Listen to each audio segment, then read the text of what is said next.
លុយมันផ្លាស់ប្ដូរអ្នកជាមនុស្សបែបណាទេតែវាបង្ហាញថាការពិតអ្នកធ្លាប់ជាមនុស្សបែបណាពេលខ្លះអ្នកចិត្តសាស្ត្រពិពណ៌នារឿងនេះថាជា amplifier effect លុយដើរតួនាទីដូចជាពន្លឺភ្លើងប្រសិនបើនរណាម្នាក់មានចិត្តល្អការមានលុយច្រើនតែធ្វើឲ្យពួកគេកាន់តែមានចិត្តទូលាយប្រសិនបើនរណាម្នាក់អាត្មានិយមឬខុសខើលុយគ្រាន់តែផ្ដល់ឲ្យពួកគេនូវសមត្ថភាពក្នុងការធ្វើសកម្មភាពអាក្រក់បែបនោះដោយបើកចំហជាងមុននេះគឺជាការសាក់លបងពិតប្រាកដមើលពីរបៀបដែលមនុស្សប្រព្រឹត្តចំពោះអ្នកនៅពេលដែលអ្នកគ្មានអ្វីផ្ដល់ឲ្យអាកប្បកិរិយានោះជាធម្មតាគឺជាអាកប្បកិរិយាស្មោះត្រង់បំផុតនៅពេលដែលលុយចូលមកក្នុងរូបភាពអ្វីៗផ្លាស់ប្ដូរការគោរពអាចប្រែជាការសម្ដែងភាពស្មោះត្រង់អាចមានអារម្មណ៍ថាត្រូវបានបង្ខំការច្រណែនលាក់ខ្លួនពីក្រោយការសរសើរលុយក៏បង្ខូចការយល់ឃើញផងដែរភាពស្ងៀមស្ងាត់ចាប់ផ្ដើមមើលទៅដូចជាមានប្រាជ្ញាជាងមុនភាពក្រអើតក្រទមត្រូវបានគេយល់ច្រឡំថាជាការមានទំនុកចិត្តជាងមុនអំណាចកាន់តែពិបាកក្នុងការបំបែកចេញពីចរិតរបស់មនុស្សចង់យល់ពីនរណាម្នាក់ឲ្យបានរហ័សគឺផ្ដល់ឲ្យពួកគេនៅអតិពលដែលខ្លែងបន្លំជាលុយបើសិនបើពួកគេប្រើវាដើម្បីជួយអ្នកបានឃើញតម្លៃរបស់ពួកគេ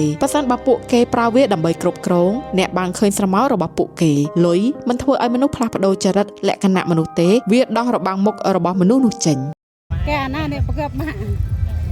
ចាំឯងតែចង់ទិញមានលុយទិញឲ្យកូនកូនណាឲ្យលេងសឹកមកមិនដែរចា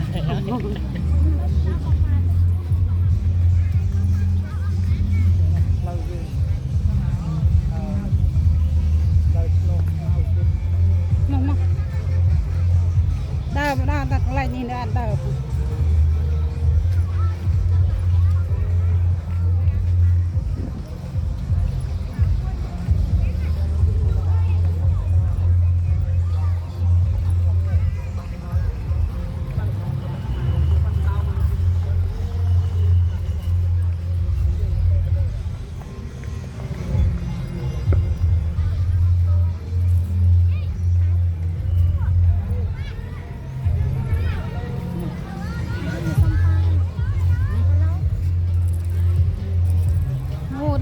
đâm po sát rồi nó bà vẫn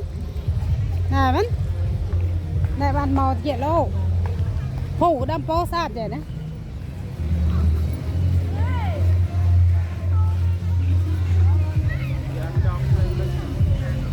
mà khô mà này con đây bạn trả rau mơm chứ ngay màu bà sát nén mì sát ngập màu cả nó tôi giờ tân miền Nam chơi thòng rồi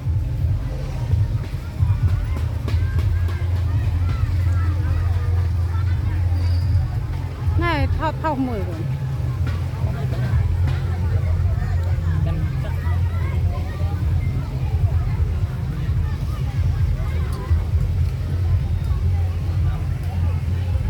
tầm khăn vì khơi ca nào nó cũng mỗi là hai cua việt mà cho mặn thọt rồi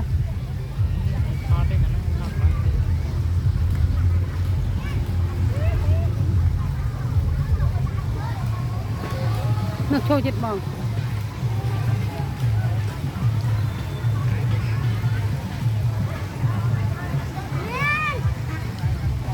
mà trời đã mùi pha